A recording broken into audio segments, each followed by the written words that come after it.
قال امیر المؤمنین علیه السلام، وارد شدن بر امیر المؤمنین علیه السلام. امیر المؤمنین علیه السلام فرمودن یا حذیفه اتذكر اليوم الذي دخلت فيه على سيدي رسول الله صلى الله عليه وآله وسلم وأنا وصبطاه نأكل معه.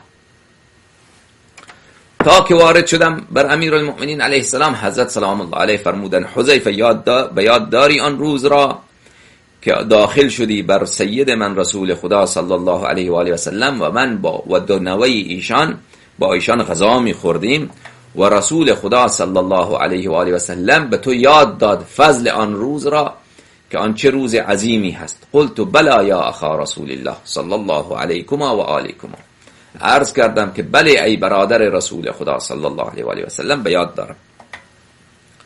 قال هو والله هذا اليوم الذي اقر الله به عین آل الرسول صلی الله علیه و آله و سلم. فرمودن به خدا قسم آن روزی که رسول خدا صلی الله علیه و آله و سلم به شما فرموده بودند، اون روز همین روز است که در این روز خداوند متعال بله ادخال سرور نموده به قلوب کی اهل بیت اطهار علیهم الصلاة والسلام. اقر عین آل الرسول، در این روز خداوند متعال چشم اهل بیت علیهم السلام را روشن گردانیده. این عبارت امیر المؤمنین علیه السلام هست که امام هادی علیه السلام روایت فرموده.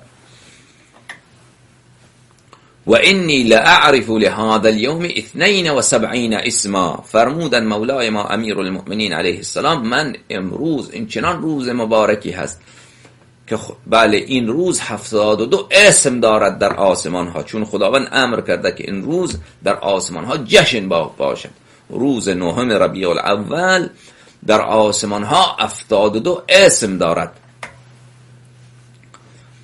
قال حذیفه قلت یا امیر المؤمنین احب ان تسمعنی اسماء هذا اليوم و کان یوم 9 من شهر ربیع الاول. عرض کردم، حذیفه میگوید که یا مولای من دوست دارم که این اسما را به من بگویید. چه اسمایی هست؟ چه نامهایی دارد؟ این 72 نام چه هست؟ بفرمایید این 72 نام چیه؟ امیر المؤمنین علیه السلام فرمودند هذا یوم الاستراحه، امروز روز استراحت، راحت شدن از بلیات. استراحت یعنی چی؟ استراحت یعنی راحت شدن، آرام گرفتن. امروز روز آرام گرفتنه، چون امروز اون ملعون به کجا وارد می شود؟ به سقر. به کجا وارد می شود؟ به تابوت. تابوت در کجا هست؟ تابوت در چاهی هست. اون روی اون چاه صخره‌ای هست. اون صخره در یک وادی هست. اون وادی در پایین ترین جای جهنم هست.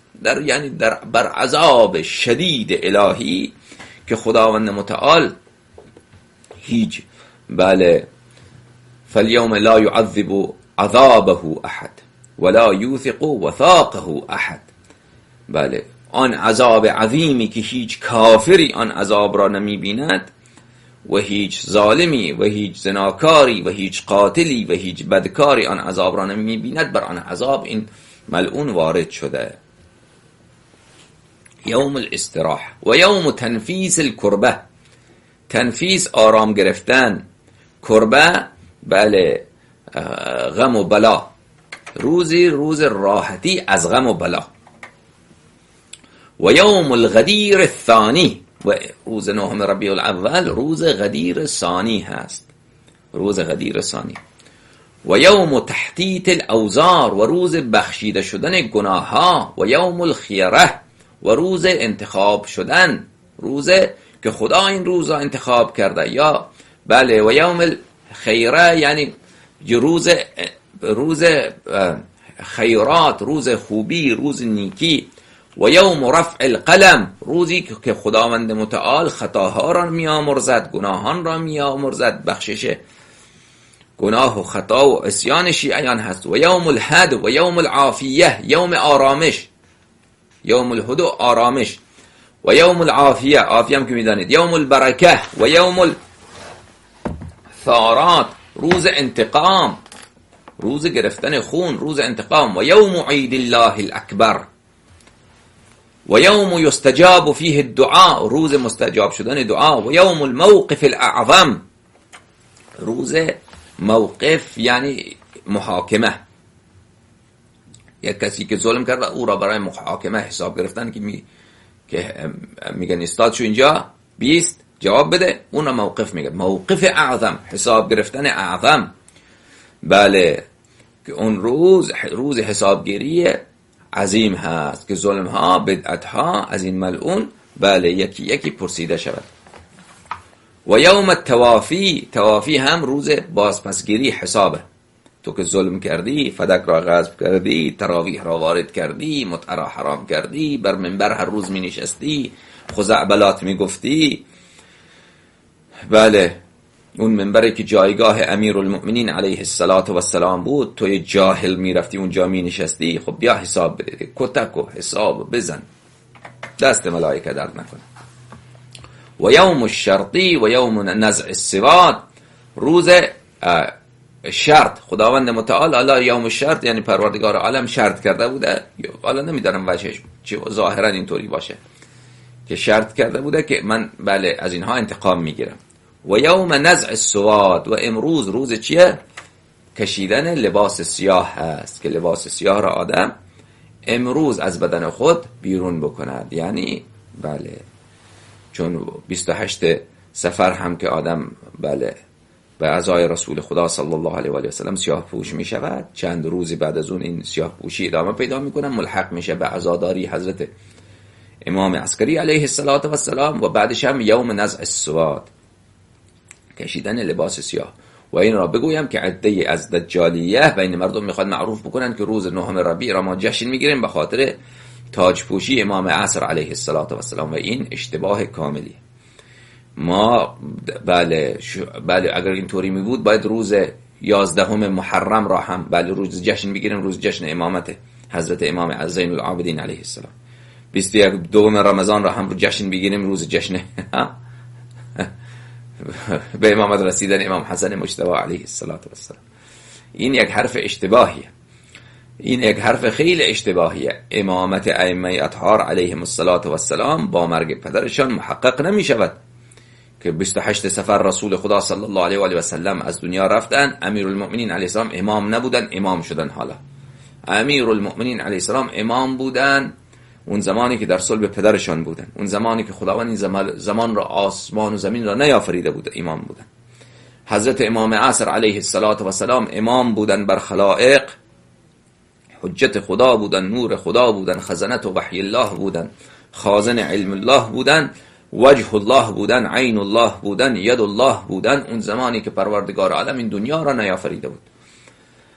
بله اینطوری نیست که بله در زمان امام حیات پدر شریفشان حضرت امام حسن عسکری علیه السلام، امام عصر علیه السلام امام نبودند، پدرشان که وفات یافتن فوراً امام شدن، حجت خدا بودن، معصوم بودن، بله خازن علم الله بودن، هادی بودن، منذر بودن، شریک القرآن بودن، صاحب معجزات تمام انبیا و آباء طاهرین شان علیه السلام بودن، همون زمانی که پدرشان حیات بودن. اما روایات در این باب خیلی زیاده که وقتی که دو امام با هم معاصر بودن، یک امام ناطق هست دیگری صامت، مانند این که امام حسن و امام حسین صلوات الله علیهما و آلهما، جان عالم فدای نام این دو بزرگوار، حضرت امام مجتبی علیه السلام و حضرت سید الشهدا علیه السلام در زمان پدرشان حضرت امیرالمؤمنین علیه السلام بین مردم بودن. خب در اون زمان امام نبودن، اینا معصوم نبودن، خازن علم الله نبودن، اما صامت بودن. صامت یعنی ساکت.